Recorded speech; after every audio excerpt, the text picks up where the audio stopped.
Bonjour, aujourd'hui on va regarder les graphes et les topologies.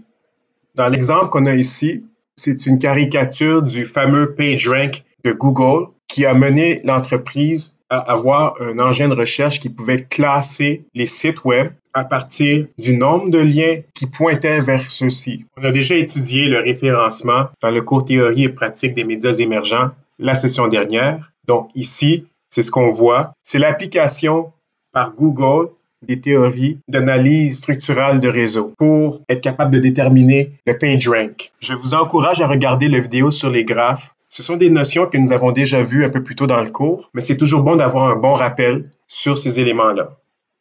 Les graphes, on a joué beaucoup avec depuis le début de la session, mais on n'a pas vraiment regardé formellement qu'est-ce qu'un graphe. Et quant aux topologies, c'est la forme d'un graphe ou la forme d'un réseau. Donc, aujourd'hui, c'est ce qu'on va faire. On va vraiment plonger à fond dans le côté un peu plus technique de qu'est-ce que c'est et pourquoi c'est aussi utile d'être capable de comprendre les graphes pour comprendre les relations entre les personnes sur des réseaux sociaux et sur des médias sociaux.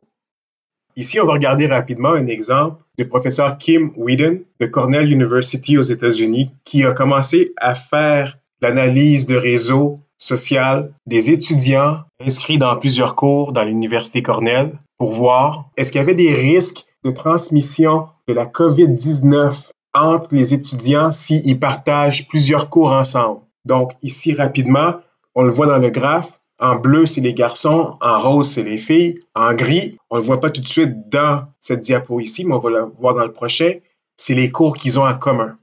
Quand on regarde en plus de détails le graphe ici, on voit que, évidemment, les étudiants sont rattachés à des cours. Donc, les cours sont en gris. Et le but de l'étude, c'était pour voir est-ce que quand les étudiants ont plusieurs cours en commun, est-ce qu'ils peuvent être infectés par la COVID plus facilement parce qu'ils partagent beaucoup de cours en commun. Et c'était le but de l'étude ici. Vous allez voir qu'il y a certains cours, comme si on regarde à droite, à l'extrême droite, on voit qu'il y a seulement 2 étudiants rattachés à un seul cours, tandis qu'il y en a d'autres où il y a un gros groupement d'étudiants, mais on voit que ces étudiants-là, quelques-uns parmi eux, partagent plusieurs cours en commun. C'est ce qu'on voit plus dans le centre où la distribution des cours et des étudiants est beaucoup plus partagée. On pourrait même dire que si je me réfère à l'étude de professeur Wheaton, que dans certains programmes où il y a beaucoup de cours en commun avec plusieurs programmes comme un cours en économie, un cours en mathématiques, un cours en français, c'est des cours où il va y avoir des étudiants de plusieurs programmes.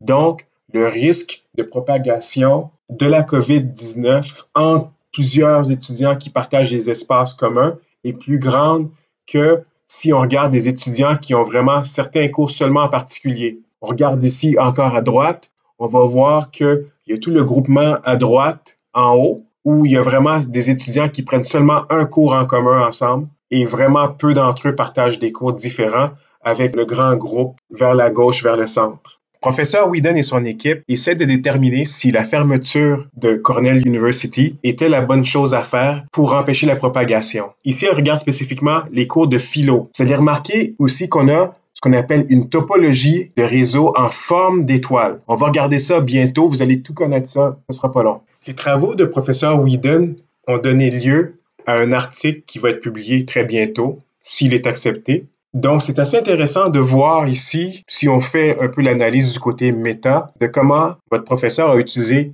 un média social, donc un réseau, pour aller chercher des informations qui ont rapport et qui parlent des réseaux eux-mêmes. Moi, je ne la connaissais pas avant quelques semaines, professeur Wheaton, mais en voyant les tweets, les gazouillements d'autres collègues sur Twitter, j'ai réalisé qu'il y avait toute une communauté qui échangeait beaucoup de données sur l'impact de la COVID. Donc, c'est très actif. Maintenant, vous savez pourquoi je suis toujours un fan de Twitter et pourquoi je vais chercher beaucoup d'informations là-dessus. Et c'est aussi un peu le but du cours en entier, c'est de vous faire comprendre que les réseaux et les médias sociaux, c'est 2 choses qui sont liées une à l'autre et qu'il faut vraiment comprendre la théorie en dessous pour comprendre qu'est-ce qui se passe et que les graphes ici, en passant par l'étude de leur topologie, nous permet de vraiment bien comprendre qu'est-ce qui se passe. J'ai un peu l'impression que si on avait regardé les professeurs à la place de regarder les cours, qu'il y aurait probablement eu encore plus de contacts entre les étudiants, entre eux. Donc, si on avait regardé les professeurs qui enseignent au premier cycle comme vous et les mêmes professeurs qui enseignent à des étudiants d'études supérieures, on aurait vu encore plus de contacts. Donc, peut-être même que ce sont les profs et les chargés de cours qui peuvent créer plus de contacts entre les étudiants différents et peut-être même que c'est nous autres, les profs, qui sommes les plus grands agents de propagation de la COVID dans le système universitaire. La seule bémol que j'ai à partir de cette théorie un peu farfelue, c'est que vous, les étudiants, vous êtes assis très près l'un de l'autre en classe, tandis que nous, les professeurs, les chargés de cours, on est assez éloignés de vous. Donc, la propagation est plus probable entre les étudiants qui sont assis un à côté de l'autre qu'un professeur derrière son podium. Donc, un petit rappel sur ce qu'on a déjà vu précédemment. La topologie, bon, ça c'est l'étude de la forme d'un réseau. Un réseau, c'est un filet. C'est pour ça qu'en anglais, on appelle ça un network. Il y a des nœuds et il y a des arêtes. Dans le passé, nous avons gardé le réseau égocentrique. Donc, c'est un réseau qu'on examine à partir d'un acteur central pour qu'on puisse voir toutes les connexions du point de vue de cet acteur central-là. Vous vous souvenez d'Archie? Le graphe, c'est la représentation des relations entre des acteurs. Ici, d'après vous, est-ce que vous pensez qu'on a un graphe puisqu'il y a certains points qui flottent et qui ne sont pas connectés avec aucun autre nœud?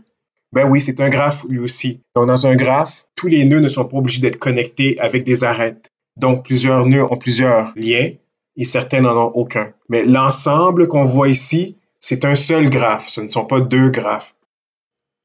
Le chemin, c'est la longueur entre deux nœuds qu'on va compter avec le nombre d'arêtes. Donc, si je regarde entre le nœud A et le nœud M, j'ai plus que deux chemins possibles.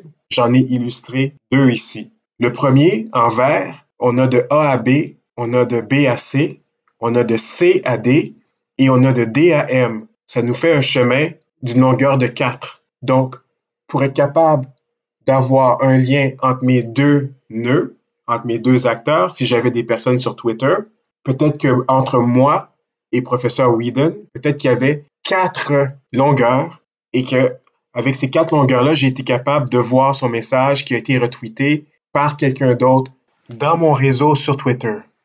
Alternativement, j'aurais probablement pu voir son message à travers un autre chemin un peu plus long, qui est le chemin mauve ici. Donc, de A à M, j'aurais pu avoir 10 de longueur qui me séparent entre professeur Whedon et moi. C'est quoi le cycle? Pensez à une boucle où il y a une connexion entre deux nœuds entre eux. Donc, de la même façon qu'on a compté la longueur du chemin, ici, on va compter la longueur du cycle. Donc, on va compter le nombre d'arêtes qu'il nous faut pour compléter un cycle complet entre deux nœuds. Entre le B et le M, si on regarde le premier chemin, j'ai 5 arêtes. Donc, la longueur est 5. Si on regarde le mauve ici, je peux y aller jusqu'à 12. Donc, je fais un chemin alternatif pour être capable d'arriver au même cycle. Pour comprendre le concept du cycle, pensez à la bonne vieille expression « tous les chemins mènent à Rome ».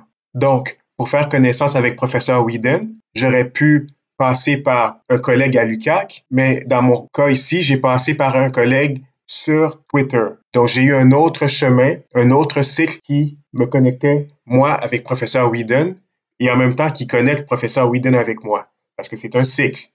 Le graphe connexe, c'est quoi? C'est un graphe où tous les nœuds sont connectés avec un autre nœud. Donc, il n'y a pas de nœuds qui sont isolés, qui sont seuls dans le graphe en entier. Donc, un message peut passer, en théorie, de n'importe quel nœud et atteindre n'importe quel autre nœud dans le graphe. Un bon exemple de ça, c'est le réseau que vous avez sur Facebook dans le groupe. Donc, si moi, je suis le nœud A et je donne un message à l'un d'entre vous pour échanger à toute la classe, donc j'ai seulement besoin de parler à B ici et le message va se propager à partir de B avec tout le monde dans la classe. Donc, même si que moi, je ne suis pas sur votre compte Facebook, sur votre groupe de programme, le message va quand même passer de moi et va se propager partout. C'est ce qu'on appelle un graphe connexe. C'est quoi le graphe non connexe? C'est le contraire. Donc, dans le cas ici qui nous concerne, imaginez que dans la classe, il y a 4 étudiants français et le reste de la classe ici dans le réseau. Donc, notre graphe, il y a 2 parties. Les 4 étudiants français, donc A, B, C, D, ne sont pas connectés avec les autres. Donc, s'il y a un message qui doit passer ici, le message ne passera pas au reste de la classe parce qu'ils ne sont pas dans votre groupe Facebook. Donc, ça, c'est ce qu'on appelle un graphe non connexe. Le degré de centralité, c'est une mesure qu'on a déjà observée dans une séance précédente. Quelque chose qu'on va rajouter aujourd'hui, c'est ce qu'on appelle le graphe orienté. C'est quoi un graphe orienté? C'est un graphe où il y a un sens, il y a comme une flèche, une direction qui pointe d'un nœud vers l'autre. Une fois qu'on parle d'un graphe orienté, l'arête va s'appeler un arc. Donc, un exemple de degré entrant ou degré sortant. Donc, ça veut dire qu'il y a un sens, une flèche qui va dans un sens ou de l'autre. L'exemple le plus simple, c'est sur Twitter. Donc, sur Twitter, vous pouvez suivre quelqu'un, mais la personne ne vous suit pas. Donc, si vous suivez cette personne, c'est un arc avec un sens entrant vers cette personne. Si cette personne vous suit et que vous ne la suivez pas, c'est plutôt un arc sortant pour cette personne, de cette personne vers vous. Voici un exemple de Twitter ici avec Camille. Camille ici, il y a un degré de 5. Donc, il y a 5 degrés en tout. Il y a 3 degrés entrant vers Camille et 2 degrés sortant de Camille. Donc ici, on dit qu'il y a des degrés sortants de Camille.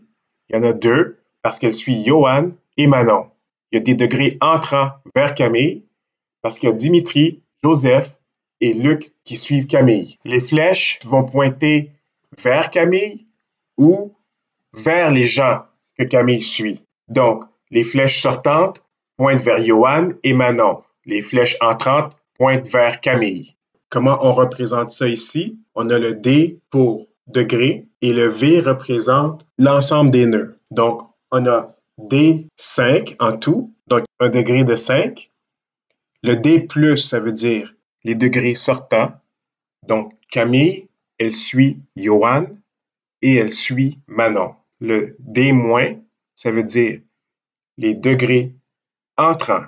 Ici, il y a Joseph, Dimitri et Luc qui suivent Camille. Donc, le degré entrant est de 3. L'orientation des degrés nous donne un sens dans quelle direction est-ce que les flèches pointent vers quelqu'un.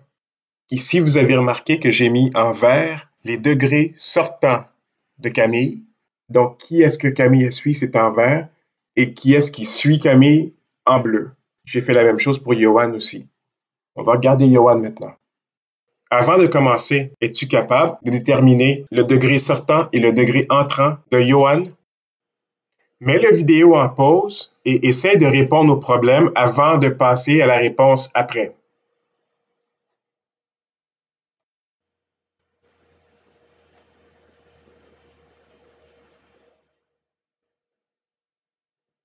Bon, est-ce que tu as été capable de déterminer le nombre de degrés sortants et entrants de Johan? La réponse, c'est simple ici. Johan a un degré de 4 en tout. Donc, il y a un degré sortant. Johan, sur Twitter, il suit Sylvain, qui est représenté par la flèche verte. Il y a 3 degrés entrants vers Johan. Donc, Candy, Marc et Camille suivent Johan sur Twitter. C'est représenté par les flèches bleues. Bon, ici, on va travailler sur la transformation d'un graphe en matrice. Vous vous souvenez qu'on a déjà travaillé avec les matrices, qu'on a regardé le cas de Archie et de Harry Potter. On peut transformer ici notre graphe en matrice. Dans le cas ici, ça va être un graphe non orienté qu'on va faire dans ce qu'on appelle une matrice d'adjacence. Qu'est-ce que ça veut dire? C'est que les sommets, les nœuds se côtoient, ils ont des liens un entre eux. Pourquoi c'est non orienté? C'est parce qu'on ne veut pas savoir si Camille suit Johan et si Johan la suit. Du moment qu'un des deux se suive, c'est juste ça qui nous intéresse ici. C'est est-ce qu'il y a un lien entre les deux. On n'est pas intéressé à savoir est-ce que c'est sortant ou entrant. On va commencer. Ici, j'ai la représentation de tous les liens sur Twitter entre les individus dans mon graphe. Donc, les 0, c'est simple, c'est parce qu'il n'y a pas de connexion entre eux. Le 1, c'est parce qu'il y en a un qui suit l'autre. La matrice qu'on a ici, c'est une matrice symétrique. Ça veut dire que si on regarde de gauche à droite ou du haut vers le bas, les résultats sont répétés. Donc, quand on regarde Sylvain à partir de la gauche, en bas ici, Sylvain suit seulement Johan. Quand on reprend Sylvain à partir du haut à l'extrémité vers la droite et on descend, on peut voir que Sylvain suit seulement Johan. Donc, c'est symétrique. L'information est répétée 2 fois. Vous pouvez télécharger l'exemple de cette matrice en format Excel sur Moodle. Maintenant, on va transformer un graphe orienté en matrice. Donc, puisque c'est orienté, ça veut dire qu'il y a des relations réciproques entre les individus. Dans l'exemple qu'on a ici, Lee, elle suit Guillaume et Guillaume suit Lee. Donc, il y a 2 flèches, il y a 2 arcs dans chaque direction. Aussi, on a Lee suit Luc et Luc suit Lee. Donc, encore une fois, on a 2 arcs qui pointent dans chacune des directions. Donc, sur Twitter, ces 2 individus se suivent mutuellement. Pour représenter ça en matrice, on va avoir ce qu'on appelle une matrice adjacente orientée. Ici, il faut faire attention dans votre lecture de la matrice. On regarde seulement les degrés sortants. Donc, ça veut dire que quand on regarde Camille, il faut faire attention pour regarder à partir de la gauche seulement. Parce que on veut voir qui est-ce que Camille suit sur Twitter. Donc, Camille, si on regarde à partir de la gauche, elle va suivre Johan et elle va suivre Manon. Il ne faut pas regarder qui Camille suit à partir du haut vers le bas, contrairement à la matrice adjacente non orientée. Alors, je répète, il faut regarder de gauche à droite seulement. Si on regarde Sylvain, malgré que Johan, il suit Sylvain, si on regarde la ligne Sylvain en partant vers la gauche, la dernière ligne en bas, on voit que Sylvain, lui, il ne suit personne dans notre liste sur Twitter. Pourquoi est-ce qu'on veut savoir ça? On veut vraiment savoir qui suit qui. Donc, quand vous allez faire votre projet de recherche, vous allez probablement favoriser la matrice adjacente orientée pour voir qui suit qui. La copie de cette matrice est dans le même fichier Excel sur Moodle. Maintenant, on va regarder la topologie. La topologie, c'est la forme d'un réseau. Donc, on veut voir comment est-ce que toutes les connexions entre les nœuds, entre nos acteurs, fonctionnent. Dans l'exemple qu'on a ici, c'est une visualisation du réseau des personnages qui apparaissent dans le même épisode de Johnny Boulette, donc dans la même bande dessinée. L'unité de mesure que j'ai choisie, c'est la planche de bande dessinée. Donc, qui partage la planche avec qui? Si vous étiez capable de voir en plus de détails, on va le voir plus tard, vous pourriez voir que un des personnages qui est assez central, c'est Johnny Boulette lui-même. Il y a d'autres personnages qui se retrouvent assez souvent. Donc, ici, j'ai fait un réseau en voulant voir qui a apparu dans la même planche que qui dans chaque aventure de Johnny Boulette. Vous pouvez voir que beaucoup de personnages qui apparaissent quelques fois seulement, qui sont en périphérie. Ça ressemble à une étoile un peu. On va voir les étoiles très bientôt. Dans le réseau ici, j'ai choisi la planche comme mesure. J'aurais pu choisir d'autres choses. Dans mon document original dans le logiciel Aura, j'ai aussi fait des analyses avec quel personnage a utilisé quelle voiture, quel personnage est apparu dans quel lieu géographique. J'ai fait beaucoup d'autres analyses qui me permettent de comprendre toutes les relations entre les personnages de la bande dessinée. C'est la même chose qu'on avait fait au début de la session avec Harry Potter. Ici, on va parler de typologie et non pas de topologie. Donc, la typologie, c'est quoi? C'est la classification. Donc, on va regarder la classification de certaines formes de réseau. Il y en a 3 formes principales. Il y a le centralisé, la décentralisée et la distribuée. Vous connaissez déjà l'histoire d'Internet. On l'a vu dans tellement de cours. Vous avez vu avec moi, avec d'autres professeurs. Donc, vous savez qu'au départ, les réseaux informatiques étaient centralisés. Il y avait un seul serveur et il y avait plusieurs postes qui étaient reliés. Toute l'information passait par là, ce qui faisait que s'il y avait une attaque des Russes, des Soviétiques à l'époque, que tout le réseau aurait été balancé. Donc, M. Paul Baran, à l'époque, qui travaillait pour le gouvernement américain, a pensé à plusieurs solutions. Il y a ce qu'on appelle le réseau décentralisé. Donc, il n'y a pas un nœud central dans notre réseau ici. Il y en a plusieurs, mais il y a encore une influence des nœuds qui sont intermédiaires. Ce qui veut dire qu'on n'a pas une autonomie complète. Donc, s'il y a une attaque qui se fait sur une partie de notre réseau, on perd quand même les postes qui sont un peu plus satellites. Ce que M. Baran a suggéré, c'était un réseau qu'on appelle distribué, qui est une forme de réseau décentralisé, mais où il n'y a pas de nœuds intermédiaires qui servent d'autres satellites. Ce qui veut dire que même si qu'on enlève un des nœuds, mais tous les autres peuvent résister à une attaque. C'est ce qu'on appelle la typologie des réseaux informatiques qu'il ne faut pas confondre avec la topologie. La topologie, on étudie la forme. La typo, c'est le classement. Alors maintenant, là, on va regarder la vraie topologie. Donc, dans les topologies, quand on regarde la forme et la structure de notre réseau, on va essayer d'observer et d'identifier la forme de la topologie. Dans le premier exemple qu'on va regarder, c'est ce qu'on appelle la topologie en anneaux. C'est aussi simple que ça. Pensez à un cercle d'enfants qui se tiennent la main, un avec l'autre. Donc, le voisin adjacent, il y a un lien vers cette personne-là. Il y a seulement deux liens ici. Le lien vers le voisin de gauche à droite. Cette topologie-là nous donne un réseau en cycle. Donc, il y a un seul chemin fermé. Si c'est un réseau orienté, ce serait un circuit.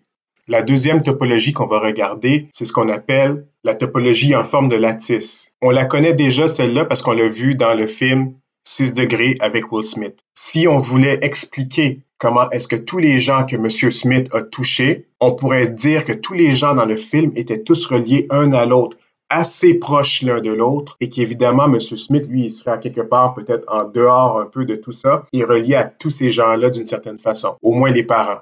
La topologie en étoile, on l'a vu assez souvent aujourd'hui. Le premier exemple, ce serait l'exemple des étudiants à Cornell University, avec quelques cours centraux où tous les étudiants sont reliés. Le cercle dans le centre, ce serait l'équivalent d'un des cours, et tous les nœuds autour seraient les étudiants qui sont rattachés à un cours. On l'a vu aussi dans le cas de Johnny Bullet, où Johnny Bullet est un personnage principal dans la bande dessinée et que beaucoup de personnages gravitent autour de lui.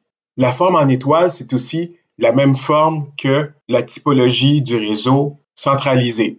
La topologie en étoile élargie, c'est encore une fois une étoile évidemment, mais où il y a des intermédiaires qui gravitent autour du nœud principal. Ce qui veut dire ici, si on regardait un réseau informatique, on aurait le serveur et on aurait des espèces de postes importants et ensuite, on aurait tous les satellites autour. Le réseau téléphonique cellulaire est fait comme ça. Donc, vous savez qu'on a l'antenne principale et ensuite, on a les alvéoles qui sont éparpillés sur le territoire et finalement, les téléphones mobiles cellulaires des individus. Si je prends l'exemple de la bande dessinée de Johnny Bullet, on n'a pas tout à fait une étoile élargie, pas à 100% puisque certains des personnages ici qui gravitent autour de Johnny. Donc, dans les personnages les plus importants autour de Johnny, ils sont reliés à Johnny, mais ils sont aussi reliés entre eux. Donc, c'est pas tout à fait une étoile élargie à 100%, mais il y a quand même des satellites dans les autres personnages qu'on voit assez rarement qui, eux, gravitent souvent entre eux. Si on regarde l'exemple de Colt le Duc, je ne sais pas si vous le voyez, il est très petit, c'est un peu vers la droite en haut. On voit qu'il y a son épouse et sa fille qui sont reliés directement à lui. Donc, ces deux personnages-là sont reliés avec personne d'autre que Colt le Duc, qui lui est relié directement avec Johnny. Donc, ici, on a une situation de topologie en forme d'étoile élargie. Donc, Colt le Duc est relié avec Johnny Bullet et l'épouse de Colt en haut et sa fille sont reliés avec Colt le Duc. Cependant, ici, l'épouse de Colt et sa fille sont reliées entre elles quand même. On a une situation de cycle ici. La topologie hiérarchique est la plus évidente. Évidemment, c'est une hiérarchie. Donc, on a un acteur, un nœud qui est en haut d'une pyramide et les liens découlent entre tous les autres jusqu'à ce qu'on touche à ceux qui sont en bas. Si on faisait un organigramme d'une entreprise, on pourrait dire que notre entreprise a une topologie hiérarchique. La topologie en bus est souvent utilisée en informatique. Donc ici, on voit que les nœuds ne sont pas tout à fait reliés ensemble directement par les arêtes. C'est un peu comme ça qu'on forme souvent des circuits informatiques ou des circuits de courant. Donc, il y a comme une espèce de passerelle avant que le nœud puisse toucher directement l'autre nœud. C'est vraiment spécifique à l'informatique, celui-là, et non pas tout à fait les relations humaines. On a ce qu'on appelle une topologie en maille qui est en même temps un réseau complet. Donc, c'est quoi le maille? C'est quand il y a plusieurs liens entre plusieurs nœuds qui créent une espèce de filet assez solide. Donc, il y a plusieurs relations. Un exemple que je pourrais donner, ce serait vous, les étudiants dans la classe. Vous vous connaissez tous, vous suivez tous l'un et l'autre sur Facebook. Ici, si on regardait tous les étudiants dans la classe, on pourrait dire que vous avez une topologie en maille. Tout le monde suit tout le monde sur Facebook. Donc, ou à peu près tout le monde. Et si tout le monde suit tout le monde, là, on a affaire avec un réseau complet. Donc, étudiant X suit étudiant Y.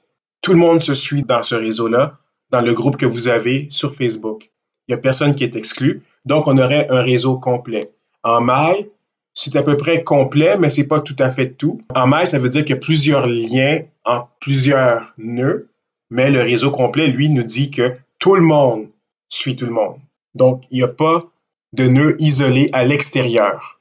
La topologie avec les arbres, c'est une topologie qui peut être hiérarchique, mais qu'on retrouve souvent quand il y a des embranchements et des décisions qui sont prises ou des chemins qui peuvent être choisis différemment.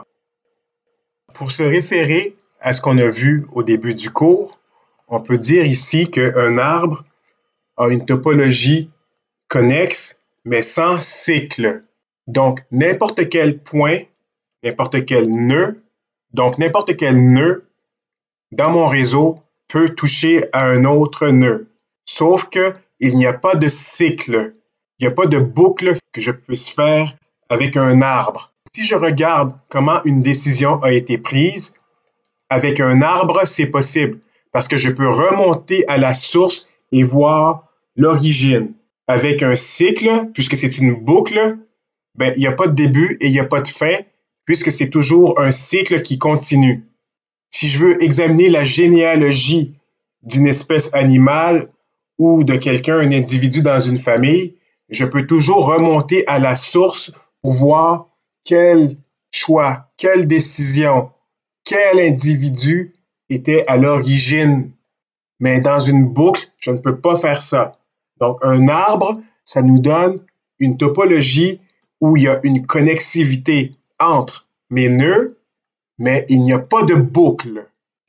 Maintenant, on a le dendrogramme, qui est une forme d'arbre, donc une hiérarchie, qui nous permet de faire une taxonomie, donc une classification de certains nœuds. Dans l'exemple qu'on a ici, on a 5 groupes qui sont classés par attribut. L'exemple que je pourrais donner ici serait que le groupe 1, donc le groupe composé des nœuds 2, 8, 10, 11, 12 et 16, font partie de ce qu'on appellerait la ville de Chicoutimi. Ensuite, le groupe 2 pourrait représenter les gens de la baie. Donc, 1, 4 et 5 pourraient être les gens de la baie. Le groupe 3 pourrait être les gens qui viennent plus du lac Saint-Jean et d'Alma. Le groupe 4, ça pourrait être Jonquière. Finalement, le dernier groupe, où on a un seul individu qui ne fait partie d'aucun autre groupe, mais qui est son propre groupe, pourrait être quelqu'un qui ne vient pas du tout du Saguenay.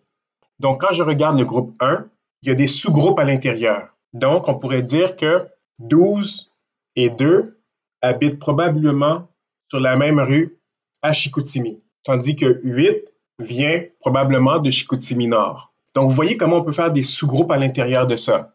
Si on regarde maintenant la classe 3, donc on a les gens du lac Saint-Jean, donc peut-être que 13 et 6 habitent sur la même rue à Alma. 7 habitent aussi à Alma, mais pas à la même rue. 14 habite peut-être à Roberval. Donc, on remonte ensuite pour être capable de dire, voici la déclinaison d'une population, d'étudiants peut-être, de toute la région du Saguenay. Le dernier graphe qu'on va regarder, c'est le réseau aléatoire. Celui-là, je l'ai généré automatiquement dans le logiciel Aura à partir de la base de données matricielle que j'ai pour ma bande dessinée Johnny Bullet. Donc ici, au lieu que tous les personnages centrent vers quelques personnages importants comme Johnny, c'est plutôt éparpillé aléatoirement partout avec toutes sortes de connexions aléatoires. Donc, on aurait un réseau en maille aussi. Ça ne veut pas dire que le réseau en maille, que tout le monde parle à tout le monde, mais ça veut dire qu'il y a une distribution assez solide d'un réseau. Les réseaux aléatoires ne ressemblent pas souvent à la réalité. Ils sont plus faits pour les mathématiques ou générés automatiquement pour faire des études. Ce qui veut dire ici qu'il n'y a pas beaucoup de groupements, il n'y a pas beaucoup de sous-groupes où on voit vraiment une concentration du message, une concentration d'individus dans un endroit donné. Si on compare le réseau aléatoire ici avec le premier réseau qu'on a vu de l'Université Cornell, on voit qu'il n'y a pas ces poches-là ici. Tout est vraiment distribué assez partout, aléatoirement. Ça ne représente pas souvent la réalité. C'est des modèles qu'on utilise plus souvent pour tester des propositions. Et c'est tout pour aujourd'hui. Dans votre livre Sociologie des réseaux sociaux, le chapitre de Merkley sur la topologie est très utile. Donc, ce sont les pages 20 à 35. Si vous pouvez lire cet article, ça va être très bien pour vous. Ça va vous aider à bien comprendre et mettre en contexte les choses qu'on a vues aujourd'hui. Ensuite, il y a les vidéos sur YouTube. Il y en a plusieurs aujourd'hui. C'est pas des vidéos que je veux que vous étudiez. Vous pouvez regarder ces vidéos-là. Ils vont vous donner la même information, mais sans l'approche qui est vraiment spécifique aux médias sociaux, par exemple. Donc ça, il faut en être conscient. Ils vont plus regarder les choses d'un côté plus généraliste en général. Mais ce sont de très bonnes vidéos pour réviser un peu ce qu'on a fait aujourd'hui. Finalement, on va commencer la semaine prochaine à travailler. Donc, je vais avoir une séance en entier pour travailler le projet avec vous. Et comme je vous ai promis, je vais faire un modèle pour vous et je vais le démontrer, je vais vous l'expliquer et on va, à partir de ce modèle-là, intégrer toutes les théories qu'on a vues, incluant ce qu'on a fait aujourd'hui. Donc, on va le mettre en pratique, comment on peut utiliser tous ces outils-là qu'on a appris depuis le début du cours pour étudier le média social et comment faire une analyse profonde pour un client, ce qui est votre projet. Merci et à bientôt.